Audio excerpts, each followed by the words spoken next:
Hey, I'm Matt Hutchins, and he's Dave Mulvaney, and this is Profitability MD. Dave, how you doing today, buddy? Man, I am doing great, and I can see you're still on vacation. Vacation in a different city. Here's my bedroom, as you can see behind that. I take the comforter off. Got a little hot last night, so it's not the best setting, but the kids are. Right. I think the best part of the setting is you've got a picture on the wall that has a beach and a bike on it, and which I know you're at Hilton Head, which is in South Carolina, right? Yeah. And nice area, great place to go ride bikes too, by the way, and play golf. That's what you do. That's right. Ride bikes, walk on beaches, play golf, get in the ocean. And this is why we have Profitability MD, so that you can own a business and and use that as a tool to build wealth so that you can enjoy your life and spend a lot of time on vacation. So create the lifestyle you want. That's the idea. Create the life you want. All right, we're going to do episode 82 today. We're going to call it Why They Buy is More Important Than How You Sell.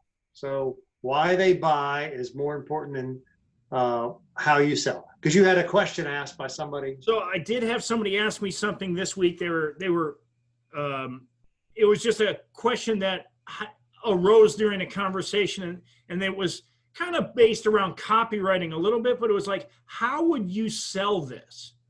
And I thought about it for a minute, and then I said, well, why would somebody buy?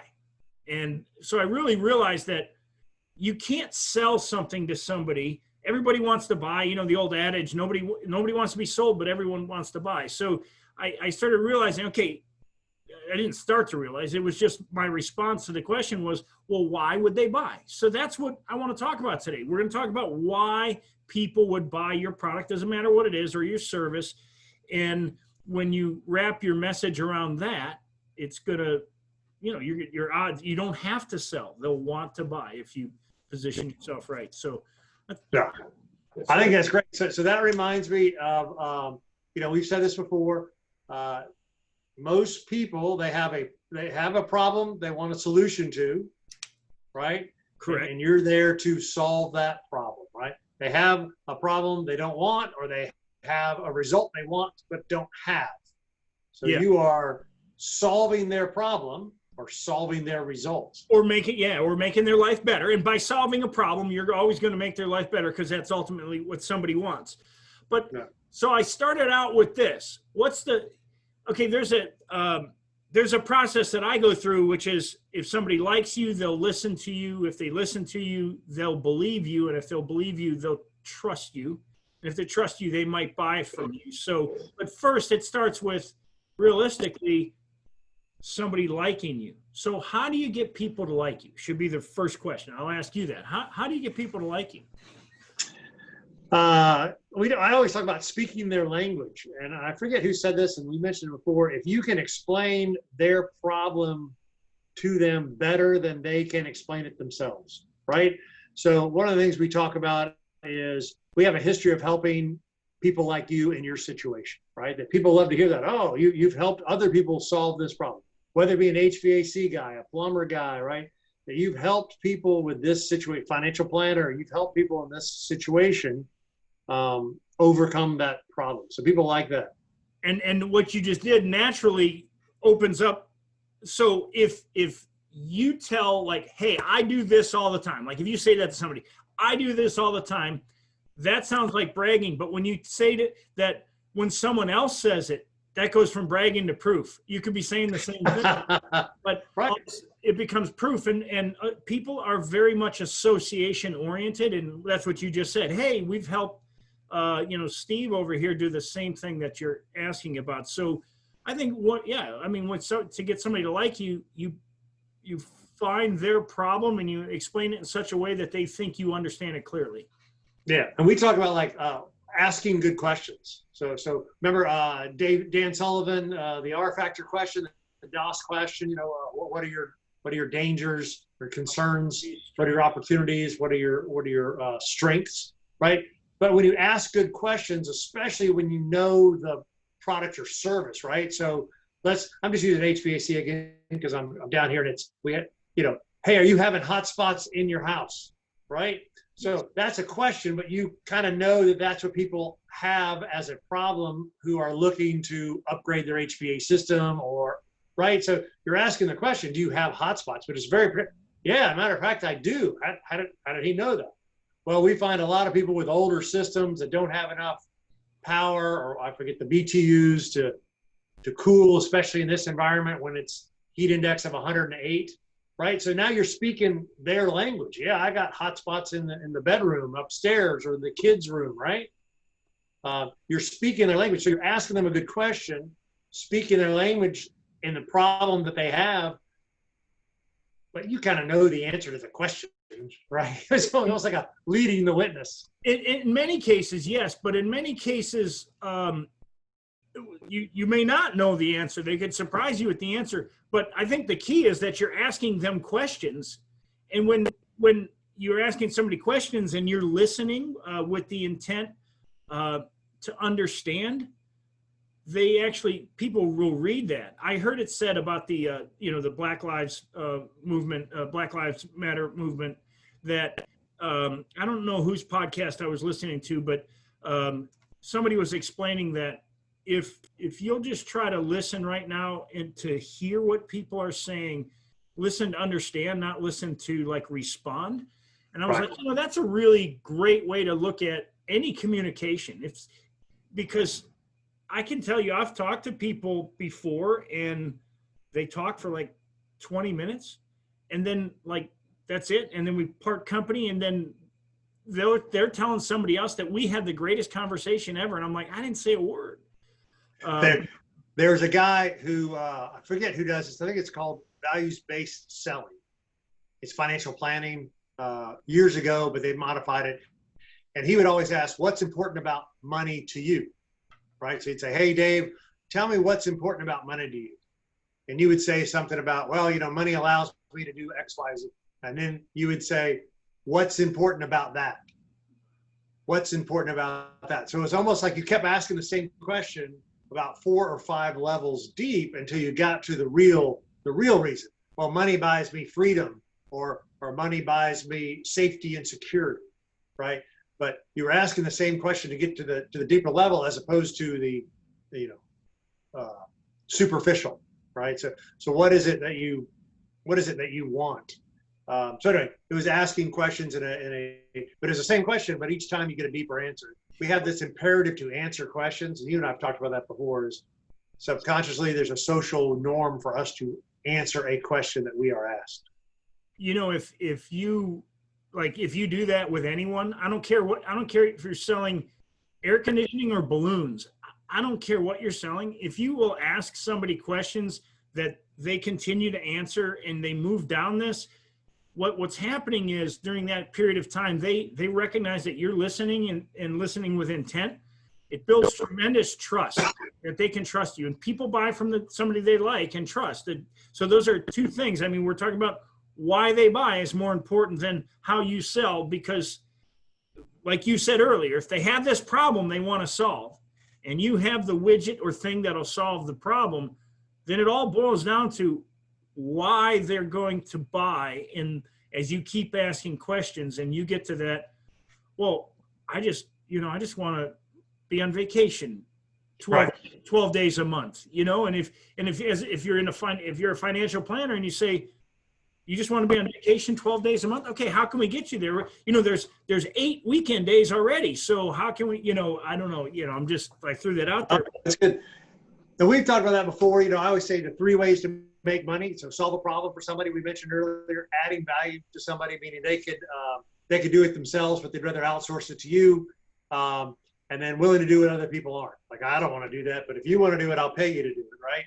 And so a lot of that comes into, what problem are you solving, right? So a landscaper, let's go back to landscaping, right? So it's much easier to convert somebody who's already having a landscaper do their work than it is to somebody who loves gardening, may not want to outsource that, right? Like, I've got a friend who's got a really good green thumb and they enjoy working in the yard. Well, that's not a problem. Let's pause there for a moment. Let's say you are that landscaper and you're talking to somebody who does all their gardening, and you start asking questions and they start complaining about not having enough time and and you really start moving down like the deep with them. So they see you're genuinely interested. You're not trying to sell them landscaping right now. You're trying to see their problem. They told you they didn't have enough time. Right. So eventually they explain they earn great money. They love doing landscaping, or they just love being outside is what they really mean. But all of a sudden you get down to this thing, you're like, well, you earn all this money and you actually want to just be outside. But you could pay me a lot less than you could earn in the same amount of time. So really by you doing your own landscaping, it's costing you X amount. Like you said, you make X amount of money per hour. Well, I can do it for a third of that. And then you have your own free time, and you could use that time to actually just be outside doing whatever you want. Right. If that was I would even make an argument, you make a piece of that, right? That they really like the flowers in the flower bed. So let me do all the shrubs and the grass and the trimming and the pine straw, and you just focus on your rose garden, right? I mean, it could be that that's what you really enjoy, and all the rest of the yard work you don't like. Well, maybe as a landscaper, I'll just do everything else for you. Yeah, because in the whole scheme of things, what they have to perceive. Okay, this is why they buy. They have to perceive that you are the solution to their problem, or your product is the solution to their problem. They have to perceive that in their mind, and they have to believe that they have to perceive it, and they have to believe that you're going to take care of it, and then and believe what you're telling them is true. I mean, that all comes, of course, it always boils down to trust. But when somebody believes that, and they believe you can solve their problem, they're gonna be in a better position to buy, not be sold, to buy. So. Right. And we talked about this, I think, just the other day when you were on one of our podcasts. We always talk about your target market, your unique selling proposition, and then we say, how do we educate and motivate you to accept our offer, which we make an offer, right? So there's a lot of this, why people buy is we educate and motivate them by solving their problem, by answering their questions, by answering their desires. We're educating them. So we always talk about interrupt, engage, educate, and offer. So you interruption, hey, tired of hot and sweaty lunch, whatever, being outside in the summertime, so interrupt, engage, hey, how'd you like to have the best looking lawn in the neighborhood, right? Educate, now you talk about educating what it is to be a good landscaping, or what good landscaping looks like, or why it's important to the health of the grass or the shrubs or your flowers. And then you make your offer of, hey, we do it, we'll come twice a month, 3 times a month. So that falls right in the form as we've talked about before, in that you've got to educate and motivate your prospects by asking good questions, by solving their problem, by speaking the language that by explaining the problem better than they can explain it. Oh yeah, we got the hot spots in the upstairs bedroom. And you can do this in marketing. Your marketing, just the way you just described it. Okay, you describe the problem in detail, and by describing that, again, like you said, is the speaking their language, and then there's a solution that they're looking for. Like you said, have the best looking yard in the neighborhood. That's the solution they're looking for, and it might not be that's the solution, by the way. Once again, perception. They may just want their neighbors to think they have the best looking yard. They may not even care that they have the best looking yard. They just want their neighbors. They might not care what the backyard looks like, but they might care what the front yard looks like, because it's perception. So that's, again, asking great questions gets you to what they're really looking for. And it gives them confidence because you're asking these questions, they have confidence that you can solve their problem or make their life better. Right. I think there's a level of, like, especially in your industry, in the financial world, there's a level of, it's got to be the right fit. That's the other thing, is why people buy. There are people like, all right, I have had the big brokers, big names, the Morgan Stanleys and UBSs and what I found was it had nothing to do with the company. It had every time I signed on, moved our company 401k and all that stuff, every time we went through that, It had nothing to do with the company, 100% about the person representing the company. Yeah, a relationship business. I think a lot of professional services are what I call relationship businesses, relationship oriented, right? So that goes to the question, do you think there's any business that really is not a relationship business today? No, especially today, right? I think you want to establish a relationship with your prospects and with your clients, right? Whether it be, we're talking about the dog food business, and establish a relationship with the dogs and the owners, whether it be a landscaper, establish a relationship with the house homeowner, right? No, I actually think I think everything's a relationship business, truthfully. I think everything's a people type business. People that know, like, and trust, and the last guy they saw. So I'm asking because I'm just thinking, I'm like, okay, are you staying in a condo, or are you? Yeah, like a townhouse thing. So, and I was thinking about that. I'm wondering, okay, you have these vacation rentals, and I've rented a lot of them all around the Caribbean, and I'm sure you have too, and all around the East Coast and the Gulf Coast and all of that. And I'm thinking, the ones I liked the most were the ones where the people actually created a relationship where they're like, hey, tell us about your stay in our guest book. And you read about other people's stay. I don't know if you've ever seen those. And and the people were very interactive. They created a relationship as opposed to the cold internet where you never talk to anybody. Right, or those people that rent the same house year after year after year after year, and you get to know. I mean, that's a great example. People who rent the same house. My aunt and uncle rent the same house down here for the last 6 or 7 years. So they've got a relationship with the owner or the agent. I'm not sure which one. And they're always trying to stay in that house this particular week. And if there's something strange, they want to move it to a different week, they try to work with that owner or agent to make it happen. Totally a great example of relationship business. And my in-laws, they rent this house up in New York by this winery owned by Pindar, which is it's out of Long Island. It's a wonderful winery. Okay.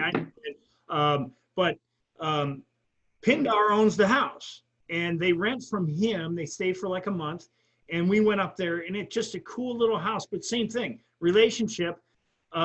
He's got wine in there for them, like when they get there to rent, and it's like, here, this is some of our unique wines, just you guys enjoy it type thing. You're renting the house, but he treats you like you're his own personal guest.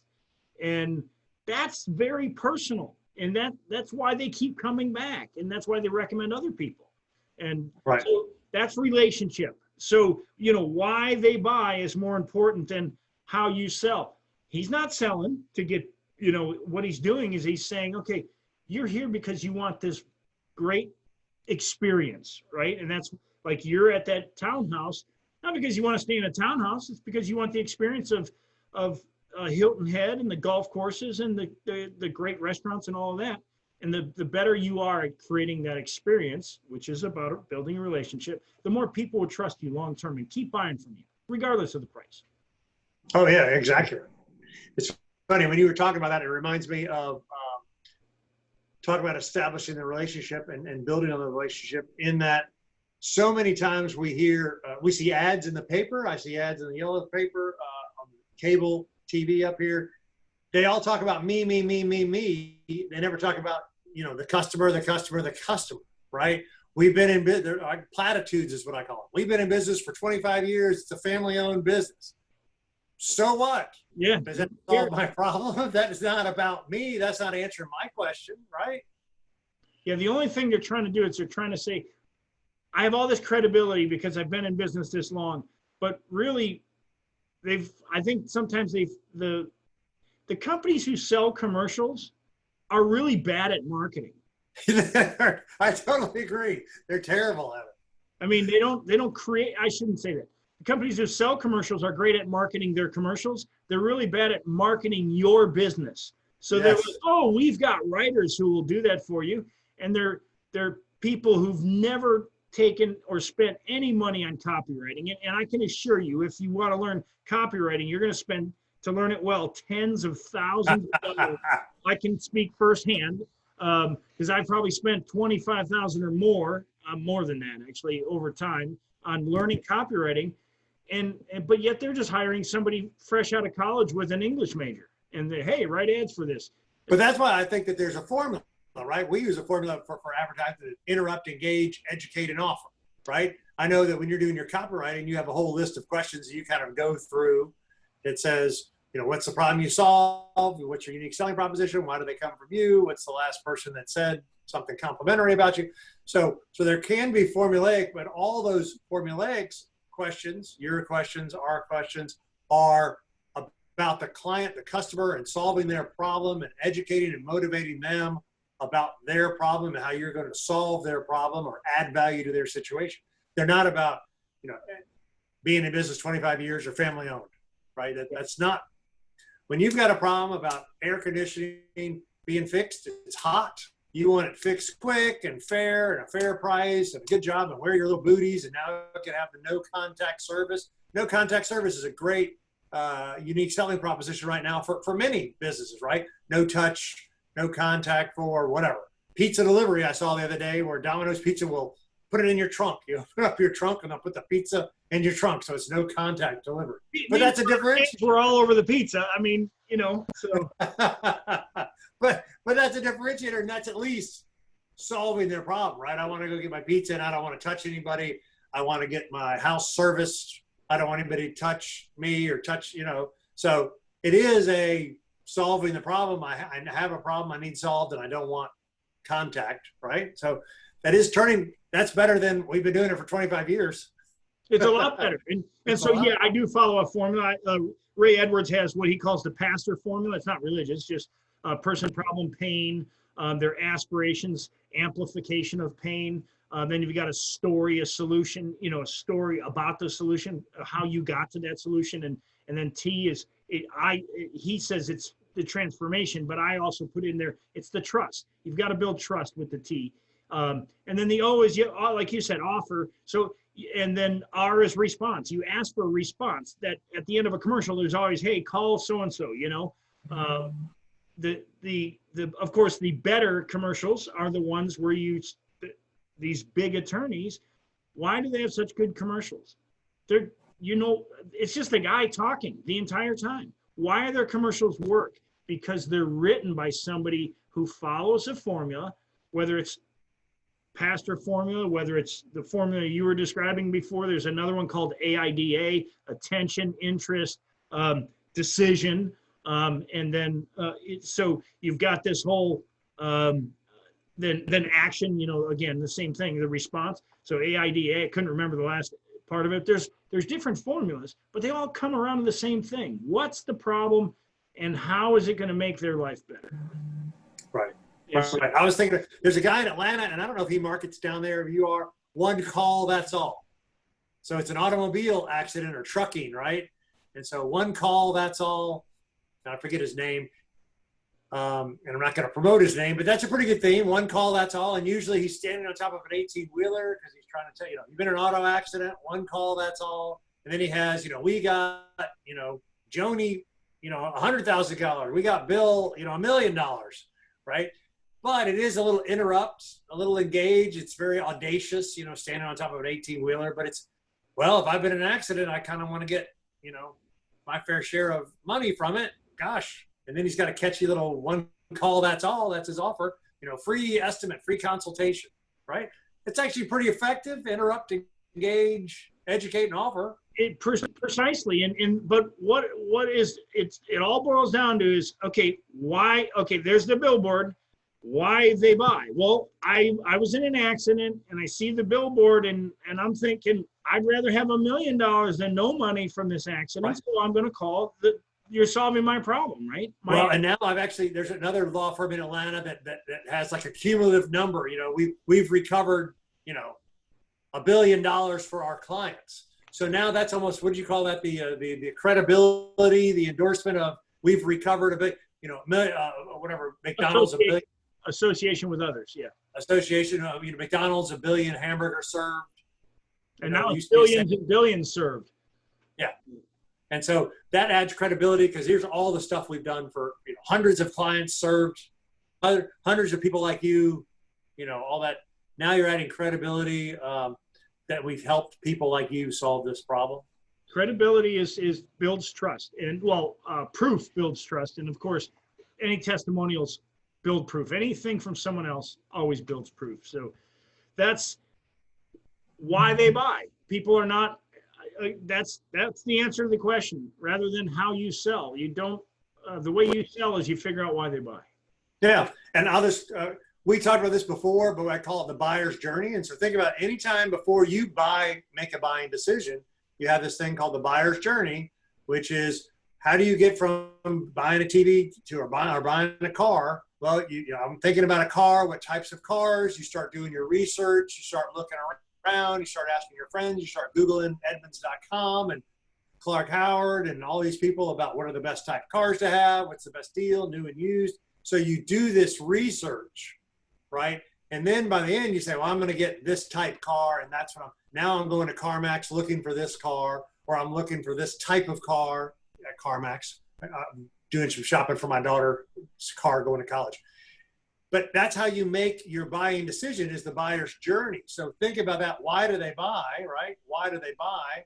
Well, how can we help you make that buying decision by educating you about, and I call the buyer's journey. If I can actually help you along your buyer's journey, I have a higher chance of you doing business with me because you trust me, you like me. Yeah. Because I helped you narrow down the types of cars you were looking for, or helped you narrow down the type of TVs that you're looking for, right? So you also got to picture what goes into, when you and I talk about this the other day, what do you have to know in order to make a decision, right? What information do you need before you buy a car?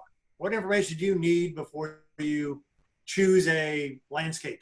And why would you, and the other thing there is understanding, okay, you're experienced at buying cars. And why would you go look at Edmunds and all these other places to find out, or Consumer Reports, or anywhere where you find out all this stuff about the car? Because you've made bad buying decisions in the past. And so an educated buyer is going to have this, like you said, the buyer's journey is going to be more in depth for an educated buyer.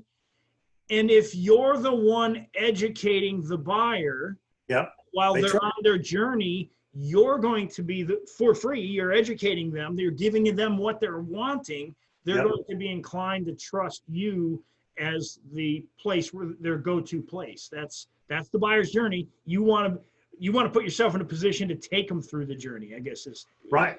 And I was just thinking, we talked about this a couple of weeks ago. Joe Polish, Dean Jackson, I Love Marketing, talking about being a carpet guy, and he came up with a consumer guide or buying guide, a lead magnet for carpets. And so his was, I'm not even going to answer the phone unless you've read my carpet guide to how to choose a carpet cleaner, right? And so by the time you call me, you've already, you're ready to say, hey, Dave, I'm ready for you to come clean my carpets, because you've educated yourself on what a good carpet cleaner is and what a good carpet cleaner does. And, I check off all that criteria. And so when I'm calling you now, I'm not really asking any questions. I'm like, all right, come out and clean my carpet. So his was, I'm going to educate you and motivate you so much that I'm not even going to try to sell you anything. You're going to sell yourself by reading through your consumer guide, the lead magnet, and then you're going to call me because you're ready to buy. That's right. So, which is what you do. Copyright. Well, everybody wants to buy. Nobody wants to be sold, and that's what you're just talking about. That's a great one. Yes. All right, Matt. Well, we covered a lot today. I think the reality is, if you'll focus on why they buy, then you'll never have to worry about how you sell. So, I think that's perfect. This was a good one. Yeah. So that being said, Matt and I have a mastermind. We'd love to talk to you about it. It is exclusive. So we don't just accept anyone. The mastermind, we literally take your business start to finish with you. We're a sounding board. The whole group we're together and helping you put together the company the way you want it to be. It's your business. And we want to show you how to take your business and use it as a tool to build wealth. And sounds like a great concept, but what ends up happening is most people end up having a job, not owning your business. So you're interested in our mastermind, you can contact Matt at profitabilitymd.com or Dave at profitabilitymd.com. Either one of those, and then we'll have a joint call with you. So that would be perfect. Where else can we find Dave? Well, you can find us at profitabilitymd.com. You can find our YouTube channel, which is Profitability MD. Any place that there's podcasts, you can find those Profitability MD as well. You can link with me on LinkedIn, David Mulvaney, David T as in Thomas Mulvaney on Twitter. Been doing a lot more Twitter time now. Don't know why, but man, you're getting good. All right, I'm over at LinkedIn. You, Matt? Yeah, Matt Hudgens over at LinkedIn. And then 10X Profit Blueprint, and of course, Profitability MD, and I love our YouTube and podcasts. I've been sending those out to some people. So good stuff, man. This was a good week. I appreciate it. Enjoy the rest of your vacation, Matt. Take care. Right, man. See you.